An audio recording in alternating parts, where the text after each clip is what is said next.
They say the way to a man's heart is through his stomach. But for Park Jin-sung, the most feared Korean mafia boss in Seoul, his stomach became the pathway to his grave. This isn't a story about bullets or bloodshed. This is about something far more intimate.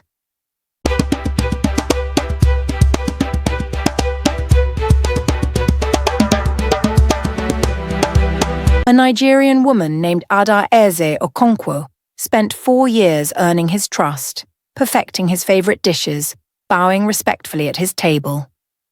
And on one cold November evening, she served him a meal so perfect, so exquisitely prepared, that he never suspected it would be his last. The question isn't just how she poisoned Seoul's most paranoid crime lord, it's how she smiled while doing it.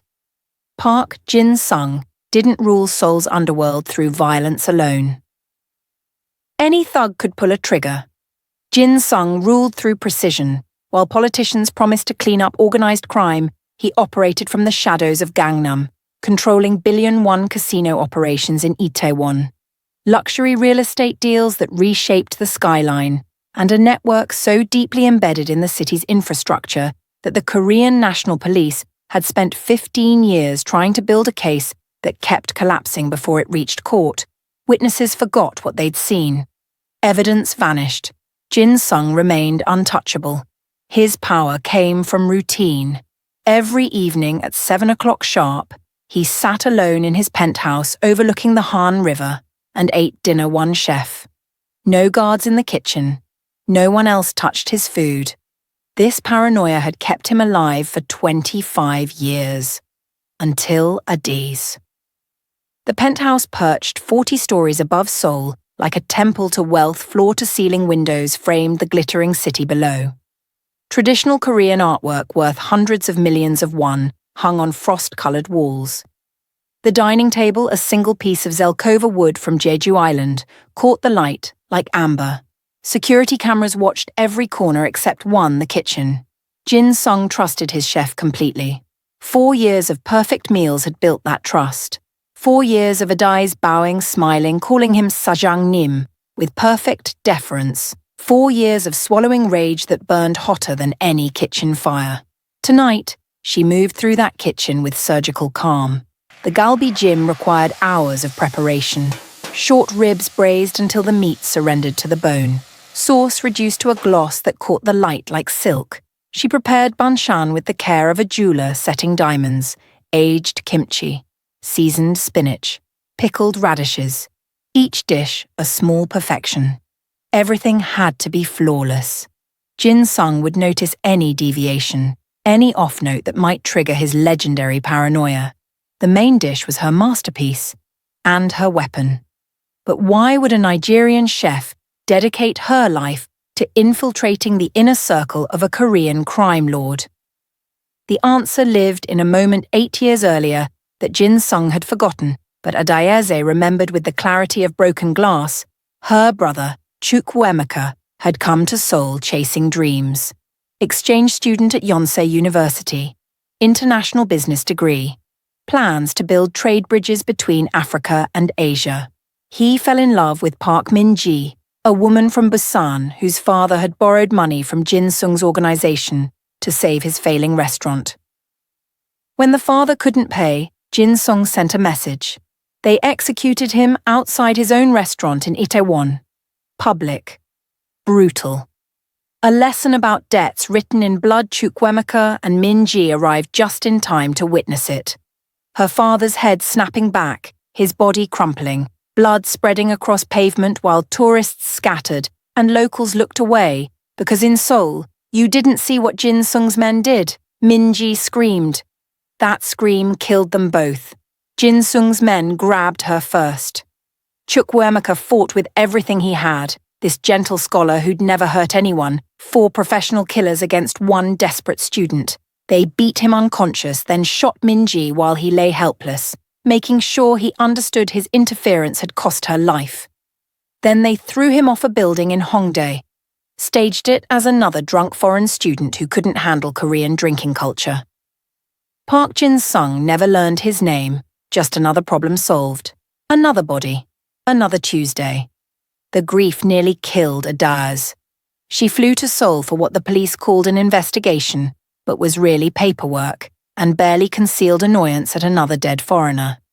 No real questions, no justice, a file destined for dust. The Nigerian embassy couldn't help. Korean authorities wouldn't help. Minji's mother, destroyed by loss, whispered the truth over tea in a small apartment in Busan about Jin Sung. About power. About how some men in Seoul were untouchable. That's when the warmth died in Adai's. The woman who'd built a catering empire in Lagos, who'd dreamed of restaurants across West Africa, who'd laughed easily and loved deeply. She evaporated. What remained was colder, harder, patient. She couldn't fight Jin Sung with violence. His security was impenetrable. She couldn't use the law. He owned enough lawyers and corrupt officials to avoid prison forever. But she could get close. She could become invisible. She could wait. She could cook. The plan consumed 5 years. She enrolled in Seoul's top culinary school, enduring stares that followed her through every hallway, grinding through Korean language classes until her accent disappeared, studying culture with an intensity that seemed admirable until you looked closer and saw obsession. She specialized in traditional Korean cuisine, spent mornings in markets talking to grandmothers who taught her techniques passed through generations, learned to make kimchi that tasted like memory, perfected galbijim that could make a man cry. She apprenticed under celebrated chefs in Busan and Seoul. Some had loose connections to Jin Sung's world. She never revealed her purpose, never mentioned her brother, just worked until her hands bled and her skills became undeniable. But she studied something else in secret late nights in university libraries, encrypted online courses, research that would have terrified anyone who knew. Toxicology. Not crude poisons, sophisticated compounds that killed without traces. Substances that could hide in food without altering taste or smell. Toxins that mimicked heart attacks closely enough to fool an autopsy. She learned about plants from Korea and Nigeria. Chemical reactions. How the body processed different compounds. She became an expert in death served on fine china. When she finally applied to be Jin Sung's private chef, she was perfect. Impeccable credentials, glowing recommendations, a test meal that silenced the room. Jin Sung hired her immediately. The irony was elegant. Her dark skin made her visible everywhere in Seoul. But that visibility made her invisible to Jin Sung's paranoia. A Nigerian woman couldn't have Korean gang connections. Too obvious, too foreign, too different to be a threat. And the way she cooked, the respect for his culture, the perfection of traditional dishes, the way her galbijim tasted like his grandmother's kitchen in Busan, built trust he'd bet his life on. For 4 years, every meal was flawless, untainted, perfect. She became furniture. Jin Sung took calls while she cooked, held meetings while she cleared plates, never considered that the quiet woman who bowed and called him Sajangnim was cataloguing everything: his routine, his security patterns, his favorite dishes, waiting. The moment arrived on a November evening, exactly 8 years after Chukwuemeka died. Adais began preparation at 3 in the afternoon. The galbijim took hours. Short ribs needed time to surrender, to transform from tough meat into something that melted on the tongue. The sauce required constant attention. Too much heat, and it would burn. Too little, and it wouldn't reduce properly. She worked with the focus of a surgeon. The toxin came from careful synthesis, compounds derived from cassava she'd grown and processed herself. Other elements carefully created that would work together in delayed release, brilliant in its design. It wouldn't activate immediately. The toxin bonded with proteins in the fatty short ribs, creating a time bomb. Jin Sung would eat in joy, finish dinner, dismiss her. Hours later alone, the poison would begin. Symptoms mimicking heart attack, the kind of death a 62-year-old man under constant stress might suffer naturally. By the time anyone checked, the compounds would have metabolized into substances nearly impossible to detect with standard autopsy procedures. Nearly. Because Adais understood the real key wasn't perfection, it was plausible deniability. She integrated the toxin during final preparation. Her hands were steady, years of planning compressed into precise measurements. This much and Jin Sung would taste something wrong, too little and he'd survive. She'd calculated for his weight, his eating patterns, everything she could control. The rest belonged to fate. Or perhaps to her brother's spirit. The aroma that filled the kitchen was intoxicating. Soy and garlic, caramelized meat, the smell of comfort food that triggers childhood memories. She plated the meal like art.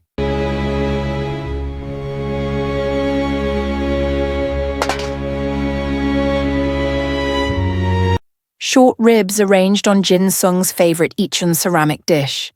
Vegetables placed with precision. Sauce drizzled in patterns that caught the light.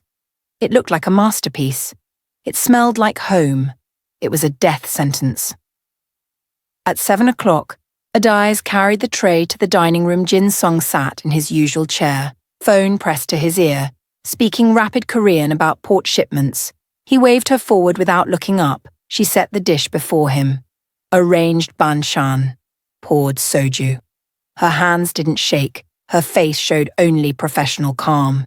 Inside, her heart hammered so hard she tasted copper. Jin Sung ended his call, set the phone down, looked at the meal.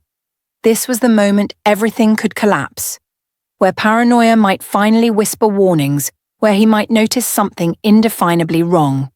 Instead, he smiled, rare expression on a face built for intimidation. The aroma had reached him, triggered memories of his grandmother's kitchen. Safety, childhood, a time before empires built on blood. He picked up his chopsticks, selected a piece of short rib, brought it to his mouth. Adais watched him chew, watched him close his eyes, watched him swallow. The first bite of his last meal. He ate with pure enjoyment, praised the tenderness, said the sauce was even better than usual, asked casual questions while he worked through the dish. How had she learned to cook Korean food so well? Study and practice Sajangnim. Did she miss Nigeria? Sometimes Sajangnim. Would she return home someday? Perhaps Sajangnim. He finished nearly everything, soaked up remaining sauce with rice, leaned back with satisfaction. Your finest work yet, he said, handing her an unusually generous tip. Adase bowed, collected empty dishes, returned to the kitchen. Only then did her hands shake. She washed plates with mechanical precision, scrubbed away evidence that didn't matter. The poison was already inside him, already beginning its invisible work. 8 years of planning, 4 years of patient service, countless nights wondering if she could actually kill someone. Done. She cleaned the kitchen for the last time, changed from her chef's whites, put on her coat. Jin Sung was on another call when she bowed goodbye. His voice strong, health perfect, barking orders about Incheon deliveries. Adais felt panic flutter. What if she'd miscalculated? What if the dose was wrong? But she forced calm, trusted the science. The toxin was designed for delay. She left at 8:15, rode the elevator with her heart in her throat, nodded to the security guard who'd seen her come and go for 4 years, walked to Gangnam Station, took the subway to her small Itaewon apartment, and waited. The hours stretched like years.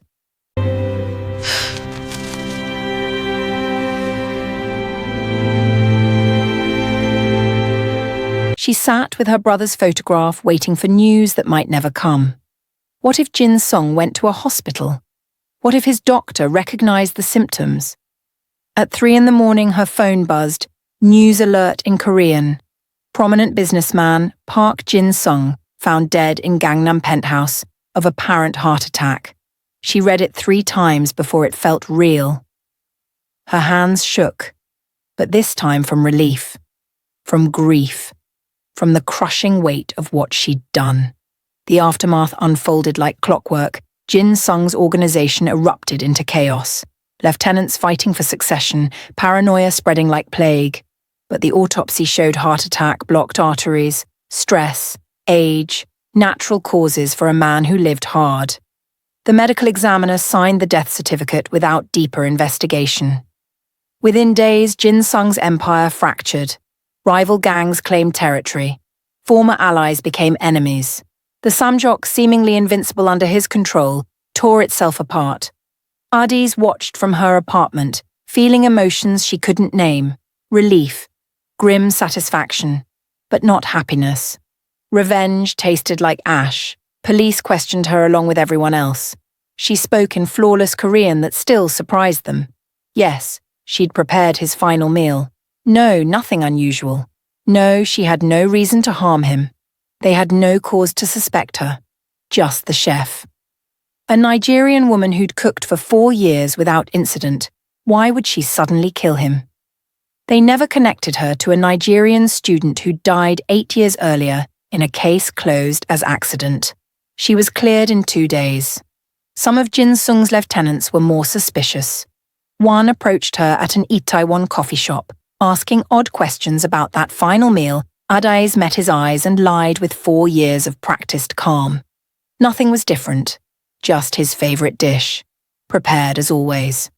The lieutenant left. Too busy with gang warfare to pursue unlikely theories about a chef, Adaes returned to Lagos, tried to resume her old life, find the person she'd been before grief transformed her into someone capable of murder. But that person was gone, left behind in a Gangnam penthouse with Park Jin Sung's final meal. She'd gotten away with it. Perfect crime. Perfect justice. The cost was higher than she'd imagined. She saw his face every time she closed her eyes. Not dying, she hadn't witnessed that. But eating, enjoying, smiling in that rare moment of almost human connection. She'd become what she hated. A killer. Someone who'd taken a life, regardless of whether that life deserved taking. The weight pressed down constantly, made it hard to breathe. Hard to remember why she'd thought revenge would heal her brother's death. 6 months later, an unexpected visitor appeared at her small Lagos restaurant, a Korean woman. Middle-aged, expensive clothes that stood out in the modest neighbourhood. "I'm Minji's aunt," she said simply. "The aunt of the girl who died with Chukwuemeka." Her eyes held knowledge that froze Adaes's blood. They sat after hours. The woman spoke careful English about justice, about revenge, about the strange peace that comes from balancing accounts the law won't touch. She never directly said she knew what Adaesi had done. The implication hung like smoke. Then she placed a photograph on the table. A Japanese man, middle-aged, prosperous. "He killed my husband 5 years ago in Tokyo," the woman said. "He lives in Osaka now. Recently opened a private dining club looking for an international chef who can prepare fusion cuisine." She slid a business card across the table, met Adase's eyes. Some debts can only be paid in the currency they were made. Then she was gone, leaving Adase alone with the photograph, the business card, the terrible question of who she'd become. She sat long after midnight, holding that card, staring at a stranger's face, another powerful man who'd escaped justice, another family waiting for someone to balance scales that would never balance themselves. She thought about 4 years in Seoul, learning Korean, mastering cuisine, serving hatred while waiting for the perfect moment. She thought about the poison entering Jin Sung's system, about ending a life with her own hands, even if those hands never held a weapon. She thought about whether justice and revenge were the same thing, or whether she'd just become another killer in a world full of them. And she thought about the business card, about Osaka, about another untouchable man, about Minji's aunt, and how many other families might be waiting. The question wasn't whether she was capable. She'd already proven that. The question was whether she wanted to become this, permanently transform from a woman seeking justice into something else entirely. A professional avenger, a ghost haunting dinner tables of men who believed money and power made them invincible, someone who served death on fine china to those who'd escaped every other form of justice. She looked at her brother's photograph behind the bar, his smile frozen forever. Forever young, forever innocent, forever buried in Korean soil far from home. What would he think of what she'd become? But Chukwuemeka was dead, and the dead don't get opinions about how the living pursue justice. She looked back at the business card, at the photograph, at the dark road stretching ahead with no visible end. Dawn broke over Lagos. Golden light painted her restaurant in amber and shadow. Adaeze Okonkwo picked up her phone, stared at the number on the business card, her finger hovered over the screen. Would she make that call? Would she walk through the door Minji's aunt had opened? Would she become a serial killer hiding in plain sight, moving through Asia's underworld one poisoned dish at a time? The question hung unanswered. Because some stories don't end with resolution. Some stories end with a choice not yet made, with a phone call that might or might not happen, with a woman at a crossroads between the person she used to be and the monster she might become. In that space between decision and action, between justice and vengeance, between healing and destruction, Adaeze Okonkwo sits with her finger hovering over the screen, forever frozen in the moment before everything changes again.